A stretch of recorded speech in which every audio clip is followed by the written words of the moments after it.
Gracias.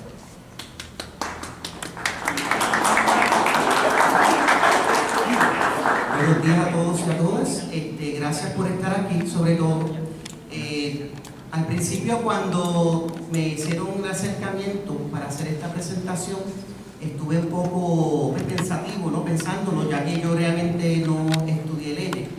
Y luego pues se le hicieron el acercamiento al colega Lausao, que sí estudió leyes, y él trajo la idea de hacerlo juntos, donde yo podría tocar el aspecto histórico y el aspecto jurídico. Y así fue que empezamos a montarlo, y el propósito entonces pues decidimos hacerlo algo sencillo, algo que se podría entender de manera fácil, porque realmente pues la Constitución y el trasfondo histórico es un poquito complicado, ¿okay? Y para eso, y para entender la Constitución, que realmente vamos a ver que comienza con la Declaración de Independencia, luego sigue la Constitución y luego lo que se conoce como the Bill of Rights. Nosotros pues tenemos que comenzar con el aspecto histórico, donde vemos cuando llegan los ingleses a América y establecen esa primera colonia, ¿okay? En el 1607 Inglaterra va a crear su primera fundación en Jamestown, en Virginia. Una vez que se crea esa fundación, van a continuar creando colonias hasta que finalmente en el 1783 las 13 colonias se hacen independientes, que realmente va a ser el 3 de septiembre de 1783. Lo interesante es que vemos que anterior a eso ya se está dando problemas entre Inglaterra y sus 13 colonias a partir de la guerra francesa e indio. Para entender ese conflicto hay que entender que Inglaterra dominaba la mayoría de las tierras en América del Norte, y al norte de las 13 colonias estaba la colonia francesa de Quebec. Los franceses habían llegado ahí para 1608, que establecen a Quebec con Chamberlain como la figura principal. Y en el sur, los españoles habían llegado a Florida, que establecen su primera colonia de San Agustín. Así que tenemos a los franceses al norte, al sur tenemos a los españoles, y también al oeste, después de las montañas Apalaches, tenemos al Valle de Ohio, que estaba poblado de los indios. Así que tenemos que los ingleses estaban realmente rodeados de sus enemigos. Y para eso se va a dar entonces lo que es la guerra francesa-indio, que comienza en el 1756, donde Inglaterra, junto a las 13 colonias, va a entrar en guerra con España y Francia. Obviamente pues no voy a entrar en la parte de la guerra porque se tarda mucho. La guerra va a durar 7 años, y las 13 colonias deciden cooperar o deciden unirse a los ingleses en esa guerra, porque se les promete a ellos el Valle de Ohio. Se les va a prometer a ellos el Valle de Ohio, y a consecuencia de eso, al finalizar la guerra, en el 1706-3, cuando finaliza la guerra, los ingleses van a crear lo que se conoce como la línea de proclamación real. Y en esa línea se va a trazar lo que divide las 13 colonias con el Valle de Ohio, que lo va a dividir los dos. Los ingleses de momento le dicen a los colonos que no se podían colonizar esa área de Ohio, y eso después que habían sido prometidos que sí lo podían hacer. Y aquí es que comienza el conflicto. Y en ese conflicto, tras que ahora los colonos no podían moverse a esa área del Valle de Ohio, ¿verdad?, que era un área sumamente fértil, y que todo el mundo luchaba por esa área, a pesar de eso, también va a estallar otra guerra entre las colonias y los indios que estaban en el Valle de Ohio, conocido como la Rebelión de Pontiac. Eso va a durar 3 años, hasta 1707.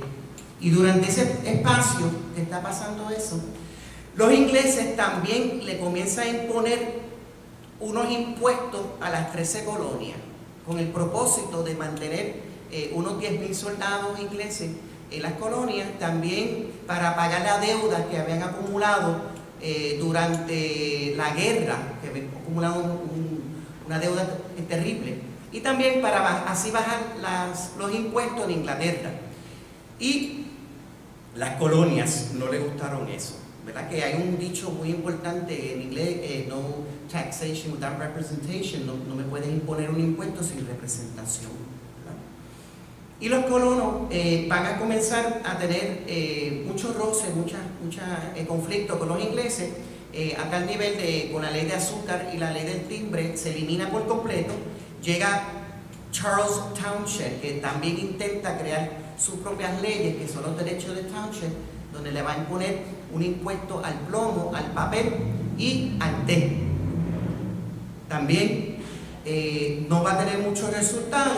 Le van a imponer la ley de motines o alojamiento, que es que van a obligar a los colonos darle un cuarto de la vivienda a los soldados. Y eso es importante porque en el segundo artículo de The Bill of Rights vamos a ver que una de las cosas que ellos le van a imponer en esa constitución va a ser el derecho de no tener que alojar soldados. Y eso se va a dar por la ley de motines, que se va a estar dando. Los derechos de Townshend fue un fracaso. Fue un fracaso los derechos de Townshend, donde no se le pudo poner un impuesto al papel, al plomo, y al morir Charles Townshend, va a llegar Lord North en el 1770, elimina todos los impuestos menos el té. Y al eliminar el té, de momento el té se convierte en el símbolo de batalla de las colonias, el té. Y luego vamos a ver que se traduce en el famoso Boston Tea Party, la tertulia de té de Boston. Y las colonias deciden no consumir del té, era algo antipatriótico, ¿verdad? Si tú consumes del té, pues tú eres anticolonia. Si consumes del té, eres un realista. Un realista es una persona que sigue a la corona. Y vemos que para 1709 el consumo de té eran 900.000 libras de té que se consumían.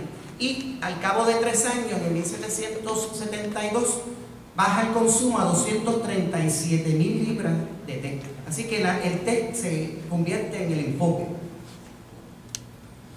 Y al té ser el enfoque, ahí es que encontramos el famoso acontecimiento del Boston Tea Party, que a veces se traduce como la tertulia de té de Boston, cuando el 16 de diciembre de 1773 unos residentes de Boston deciden destruir 300 baúles de té en la bahía de Boston.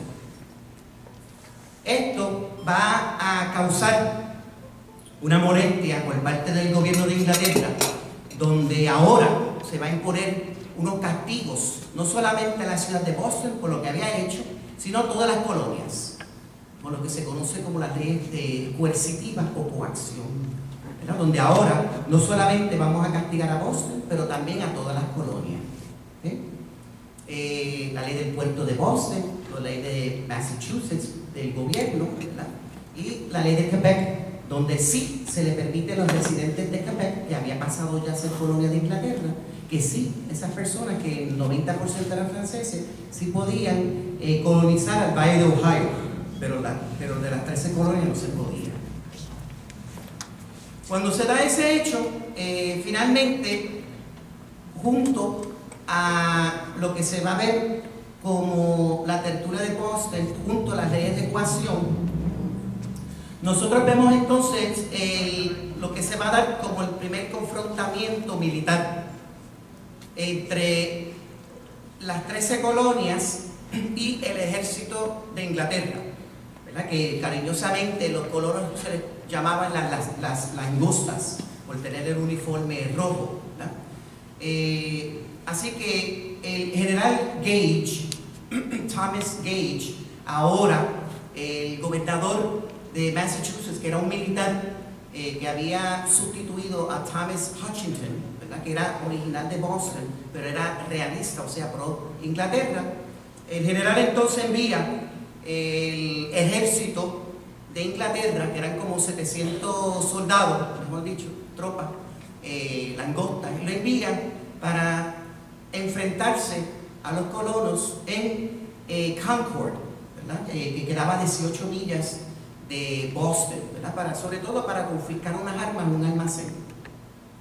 Y es ahí cuando se da ese primer confrontamiento en el pueblo de Lexington, ¿verdad? De Lexington.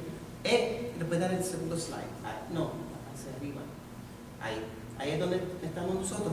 Y luego ahí es que se va a dar la confrontación de lo que viene siendo Lexington, donde es por primera vez se derrama sangre, y luego Concord. Y una vez que se da eso, es cuando entonces las colonias deciden, sobre todo con esa confrontación armada, en Lexington y Concord, que son los dos primeros, en el 1775, es que se decide entonces oficialmente reunirse las 13 colonias para ver qué es lo que vamos a hacer.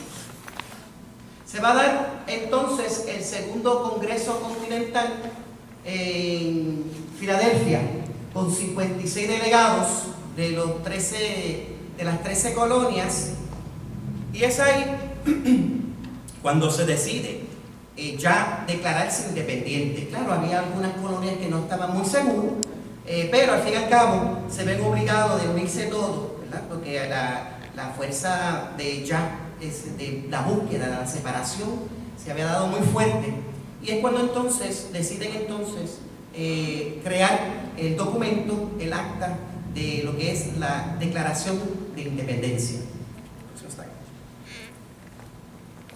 ¿Qué trae? ¿La que tú te lo vas a hacer en el Congreso? Sí. Esa es la original. Si quieres. Esto es una copia de dicha declaración. Obviamente no es original, porque si esto vale original son $12 millones, yo no estaré aquí. Estaré en una isla privada, ¿verdad? En el Pacífico. O en la federal. Sí. No hable que tú no estás invitado, amigo. O en la federal. Exacto. Así que es una copia, el tamaño lo traje, que me lo obsequió mi primo que estuvo en Washington, ¿verdad? Realmente lo que cuesta son $7 esta copia. Y se lo estoy dando, cosa que al final, si ustedes lo quieren ver más de cerca, lo pueden ver, donde está la firma de todos los que participaron en ese congreso el 4 de julio de 1776. Gracias. Ahora, dentro de eso, una vez que se firma esa declaración, que nosotros lo vemos aquí en el Congreso, ¿verdad? Lo importante es que ustedes viendo la fecha, que es el 4 de julio de 1776, y el 4 de julio se celebra en Estados Unidos, como ustedes saben, el Día de la Independencia. Incluso aquí, pues, por nosotros ser colonia, ¿verdad? Parte de Estados Unidos, pues también se celebra, ¿verdad? Y en Estados Unidos, pues, todo el mundo, el 4 de julio se paraliza el país, y ya ustedes saben cómo se celebran los parques, con familias, con barbecue y todo. Y lo interesante es que el 4 de julio no es la fecha de independencia de los Estados Unidos, es el 3 de septiembre de 1783, como yo le había contado anterior, cuando se firma formalmente lo que se conoce como el Tratado de París, que va a ser el segundo firmado a nivel mundial, ¿verdad? Entre Europa y las Américas. El Tratado de París se firma el 3 de septiembre del 1783.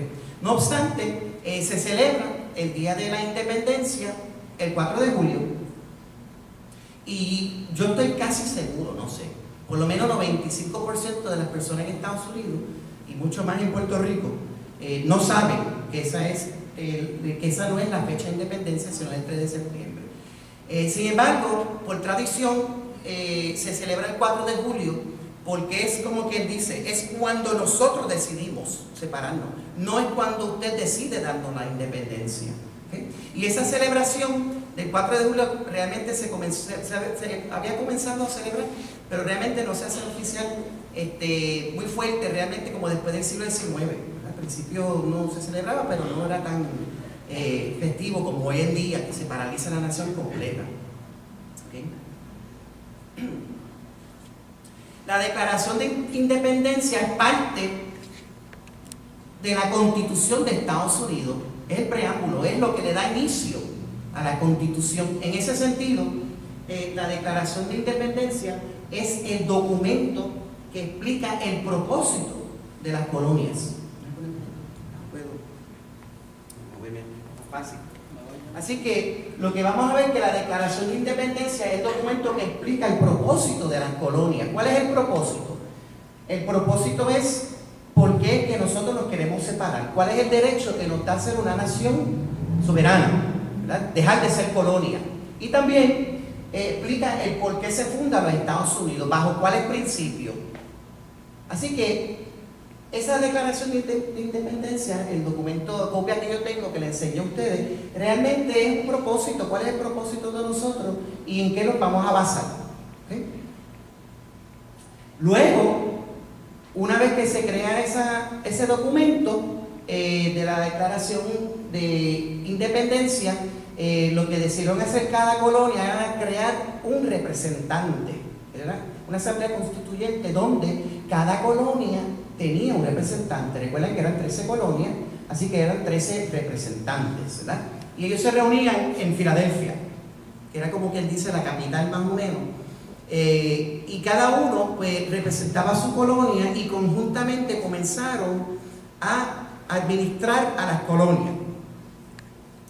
Y luego es que ellos deciden, más tarde, ¿verdad? Porque la declaración fue en el 1776, así que vamos a ver prácticamente 11 años más tarde, ellos deciden cambiar, ellos deciden organizar mejor ese gobierno.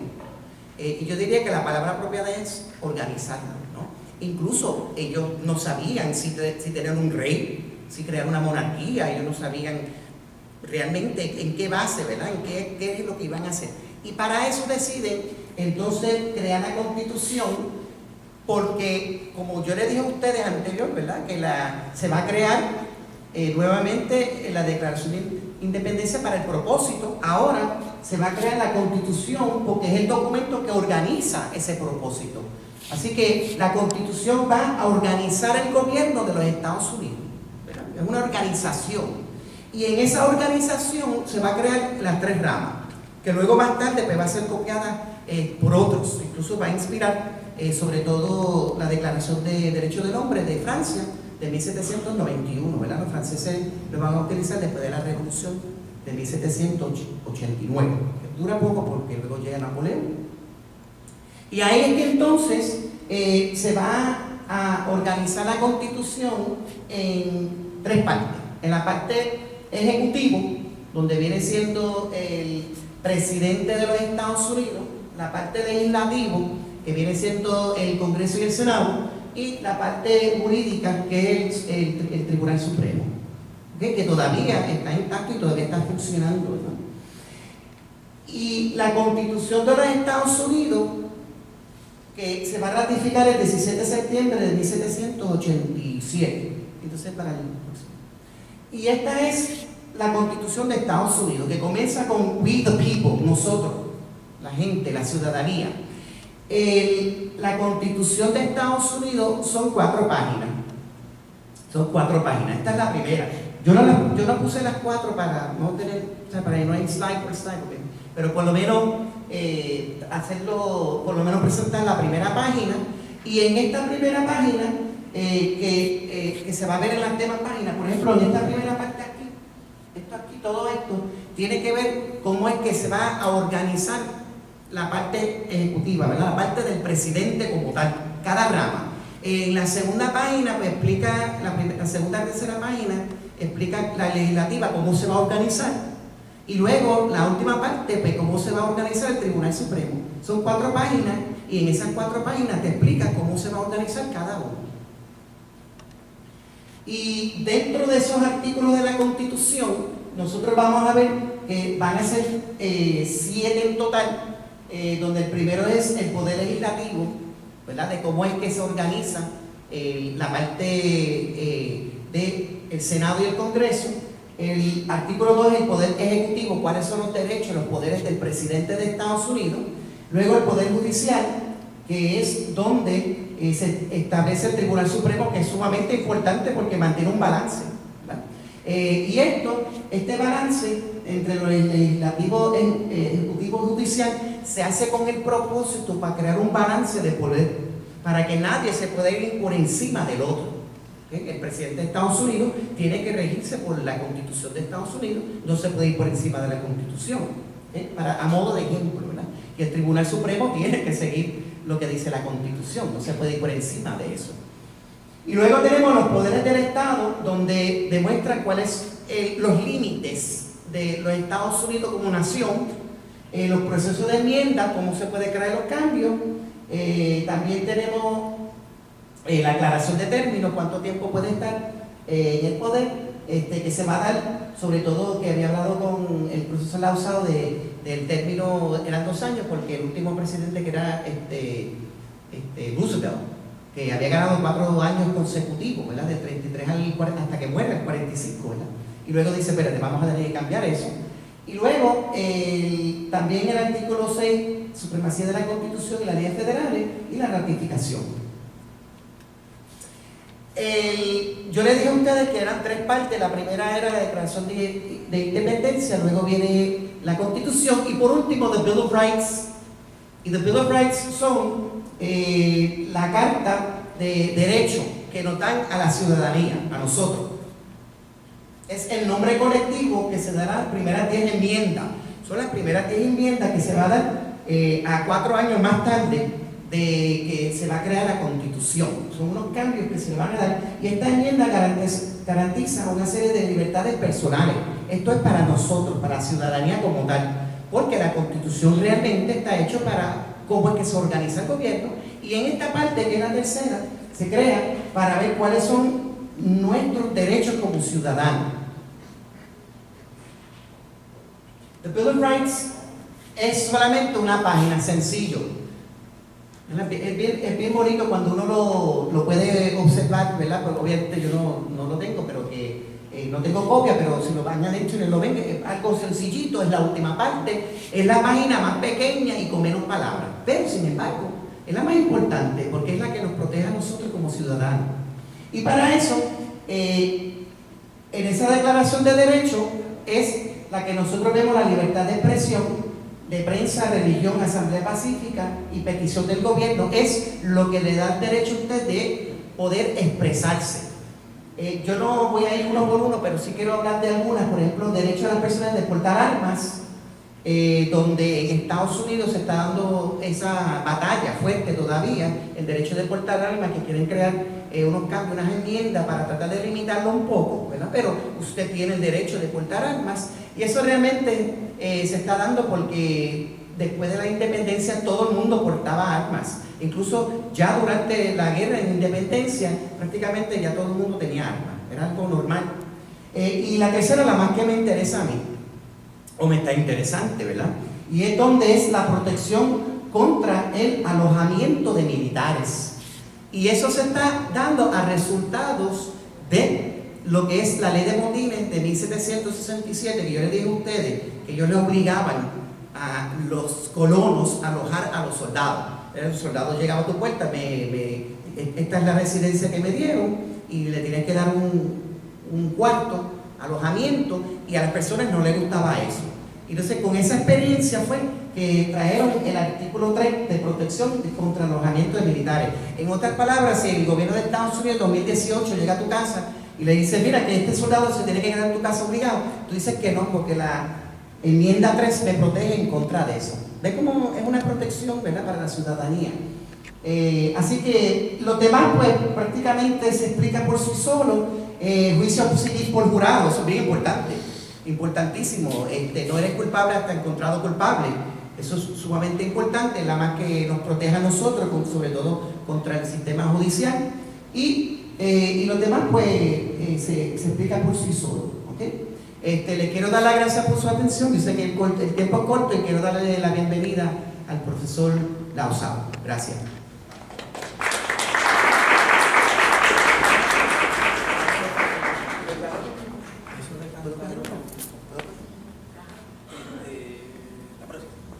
Ok. No es como en el salón. Pero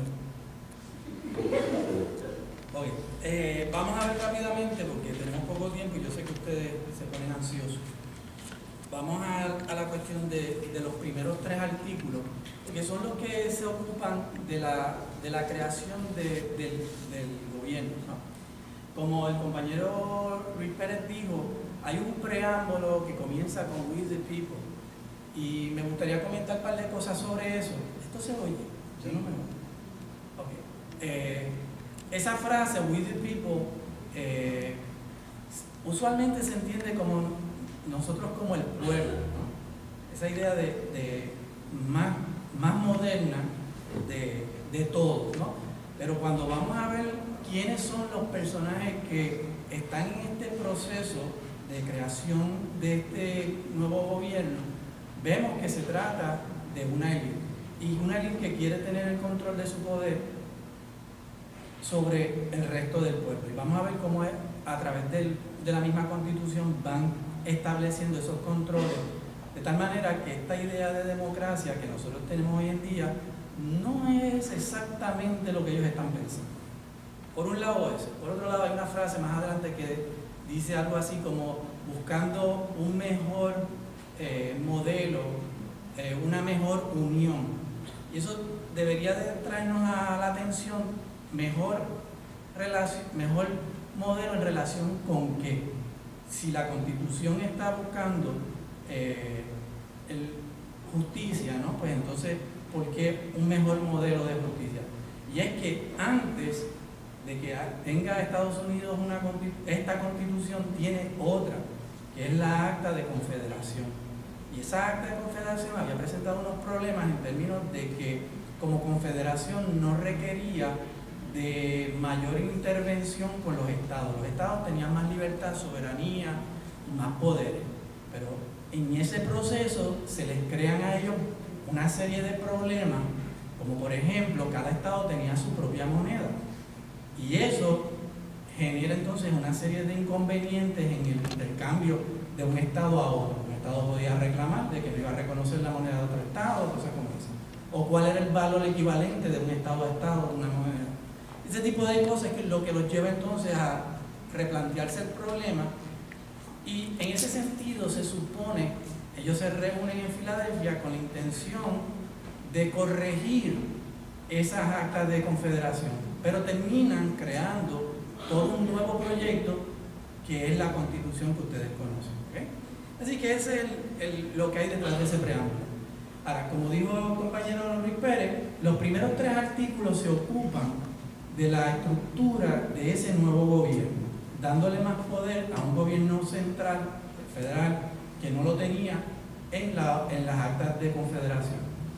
Y es interesante ver que donde más peso ponen, donde más artículos hay, o donde, mejor dicho, donde más secciones hay, donde más se extiende, es en el poder legislativo. Lo que hace pensar entonces que, pues, obviamente, este es el órgano principal de esta nueva estructura. Así que un par de detallitos sobre esta situación. Se establece entonces, y vayan pensando en el caso de ustedes, ¿no? ¿Qué tipo de gobierno, cómo está estructurado nuestro gobierno? Y van a ver que la ley orgánica, ley 600, que da la que genera entonces nuestra supuesta constitución, está inspirada totalmente en esta obra, ¿no? Así que lo primero que se plantea es que va a haber una legislatura, el Senado, constituida por 2 cámaras, la Cámara Alta y la Cámara Baja, el Senado y la Cámara de Representantes. Una va a estar determinada por la población, que sería la de representantes, y el Senado, pues van a ser 2 legisladores por estado, ¿no? Y aquí empiezan las cosas. Se requiere un término de 7 años para 7 años de residencia, ¿no? Y un mínimo de 25 años para ser senador, para ser representante. Para ser senador, entonces suben a 30 años de residencia, así que no hagan planes, tienen que mudarse para allá, y un término de 9 años de residencia. ¿Sí? Entonces, para permitir la participación ciudadana, entonces los ciudadanos van a votar cada 2 años, y aquí viene una cosa media extraña, cada 2 años por los representantes de la Cámara Baja, ¿no? Pero se va a votar por 1/3 del Senado. Time out. Lo que quiere decir esto: el pueblo no está votando cada 4 años como hacemos nosotros acá, sino que ellos votan cada 2 años. Cada 4 años hay unas elecciones que son las presidenciales y hay un montón de cambios ahí. Pero luego de eso, a los 2 años, se cambia la Cámara de Representantes y 1/3 parte del Senado, de tal manera que 2/3 partes del Senado se quedan. Pero para el próximo proceso, dentro de 2 años, se cambia la otra 1/3 parte, y así sucesivamente, de tal manera que el Senado nunca cambia completamente como cambia la Cámara. ¿Okay? Así que tienen esa situación. Por otro lado, el que va a dirigir el Congreso es el vicepresidente. ¿Okay? Y el vicepresidente solamente tiene voto para desempatar. Okay. Si hay una situación donde no hay una decisión por una mayoría simple, donde mayoría simple sería 50 más 1, pues entonces, vamos, que se dividieron los votos 50 y 50, solamente en ese caso se interviene el vicepresidente para desempatar. Eso, por ejemplo, pasó en una cuestión de presupuesto, donde republicanos y demócratas no se ponían de acuerdo y tuvo que venir el vicepresidente a hacer el desempate, ¿no? Así que tienen esa situación. Recuerden lo que Luis Pérez estaba hablando sobre la cuestión de las diferentes ramas intervienen con las otras para tener esta relación que ellos han llamado de freno y contrapeso, donde cada rama interviene en cierto aspecto en las decisiones de la otra rama. Pues aquí lo están viendo. Tienen al vicepresidente, que es una figura del Ejecutivo, pero también es figura del Legislativo. Y de esa manera hay esta situación de los contrapesos, de poner control, cada rama interviene en el otro.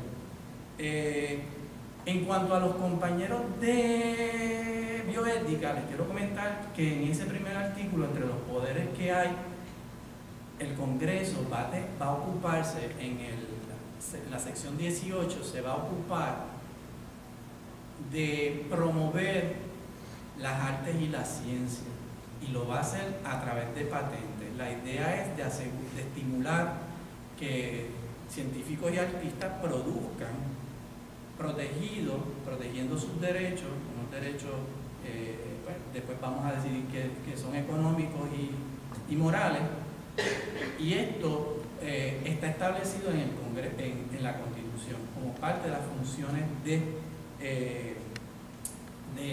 del Congreso mismo. Eso en clase vamos a detenernos para que vean entonces cómo eso va a afectar en los avances bioéticos. Como estamos cortos de tiempo, vamos rápido al artículo 2, que se trata entonces de el Ejecutivo. ¿Quién va a ser presidente o quién puede ser presidente? Pues tiene que tener 35 años, ninguno presente, ni los profesores. Tiene que tener 14 años de residencia, hay problemas ahí, y básicamente esos son los únicos requisitos, saber escribir, lo cual habría que levantar dudas en el actual presidente. No sabemos si sabe leer y escribir. Y esa figura realmente no tiene tanto poder como parece que tiene. El Ejecutivo tiene por función ejecutar entonces las leyes que son producidas en el Congreso. Ahora, él puede vetar esas leyes. ¿ok? Y eso se conoce como el veto ejecutivo. Entonces, y aquí viene otra vez lo de los contrapesos. La legislatura, un proyecto de ley puede comenzar en cualquiera de las cámaras y después se mueve a la próxima cámara, y cuando esas dos cámaras han aceptado un proyecto de ley, todavía no es ley hasta que pase al Ejecutivo, y el Ejecutivo decide firmarla, decide no firmarla, o decide vetarla. ¿Okay? Si la veta, la está rechazando de pleno. Podría pedir unas enmiendas para que lo vuelvan a corregir y qué sé yo, qué sé yo, ¿no? Pero podría dejarlo sin firmar por 10 días y automáticamente queda entonces vetado, un tipo de veto ahí, como que él no quiere dar la firma oficial, pero entonces la deja que corra. Otra cosa que quiero aclararles, que ustedes no tienen muy claro, es que no es el presidente el que decide si van para la guerra o no. Ese es uno de los poderes exclusivos del Congreso. Es el Congreso el que decide sobre si van a la guerra o no van a la guerra. ¿Okay? El Ejecutivo no manda ahí nada. Pero hay un truco, siempre. Hay una posibilidad de reclamar entonces una cuestión de seguridad nacional, y como ustedes tienen que haber escuchado, últimamente se ha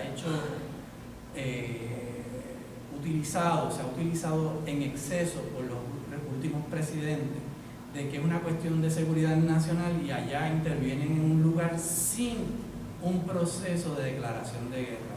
Así que no entran en guerra. No están en guerra porque no hay una declaración oficial. ¿Qué cosa es? Pues puede ser una intervención, cojamos a Obama con Bin Laden, un secuestro, una cosa como esa, ¿no? Pequeñeces, ¿no? Pequeñeces. Ahora, Luis Pérez hizo referencia a la cuestión de los términos. No había términos en términos de cuánto tiempo podía estar el presidente como candidato a volverse a elegir, qué sé yo, qué sé yo, ¿no? Por el uso y costumbre, George Washington, que fue el primero, duró 2 términos. Él decidió en el segundo término no continuar. Y eso se convirtió en el modelo a seguir. Así, si usted era una persona responsable, después de 2 términos no seguía. Pero llegamos a Franklin, no, a Roosevelt. Franklin Delano, no te digo. Y ese fue tan exitoso, una época difícil para Estados Unidos, y ese pasó por 4 términos. Después de él se hace una enmienda, que está entonces en la declaración, donde, siguiendo la cuestión del ejemplo de Washington, se fija a 2 términos. ¿Okay? Ahora, otro asunto que está de moda es el asunto del juicio político, el impeachment. ¿Okay? ¿Se puede o no se puede procesar al presidente de delito? Y ustedes saben que Trump está metido en unos rollos bien interesantes, donde hay unas personas cercanas a él que lo han encontrado ya culpable y que todo señala esa posibilidad. No se sabe. La respuesta es que no se sabe porque, aunque se pueda hacer el impeachment, no el juicio político, son 2 cosas distintas. ¿Okay? Así que velen a ver qué pasa con Trump, a ver qué aprendemos nuevo. La tercera, rápido, es el artículo 3 sobre la rama judicial. Señores, aquí no se dice nada. Dice solamente que va a haber un tribunal superior y que va a haber un tribunal inferior. Y no dan más detalles del asunto, ni poderes, ni nada que ver. Así que el gobierno federal tiene una serie de tribunales, que a la cabeza está el Supremo Federal, que va a intervenir como una sala apelativa. Tiene unas áreas exclusivas, como puede ser cuando se trata de ministros, cuando una de las partes es Estado, pues en esos casos interviene directamente, pero en todo lo demás es apelativo. Debajo de eso hay una serie de tribunales inferiores que son los llamados tribunales de distrito, y después debajo de eso entonces toda la estructura estatal. ¿Okay? Ahora, aquí viene la cosa interesante. ¿Cuál es el término de estos jueces? Y ahora recientemente hay un bochinche porque se retiró uno del Supremo, el juez Kennedy. Pues ese es el trabajo que todos ustedes deberían de buscar, porque es un trabajo de por vida. Usted, después que es juez del Supremo, usted no se tiene que preocupar jamás de que lo dejen sin trabajo. Lo único que se requiere es buena conducta. Y no sabemos qué quiere decir eso. Después que usted se porte bien, usted tiene trabajo. Lo otro es que no hay, como dije, no hay otros criterios, ni tampoco está claro qué poderes tiene. Pero pasó algo bien interesante y ahí lo voy a dejar. Hubo un caso que se llama Marbury versus Madison. A través de ese caso, deben de buscarlo, el cuento es genial. Es un bochinche de esos que pasan en la isla de nosotros, ¿no? El gobernador se va en este caso del presidente. El presidente perdió las elecciones y la noche antes de entregar el cargo al nuevo presidente empezó a firmar y a acomodar a su gente en los diferentes puestos llenando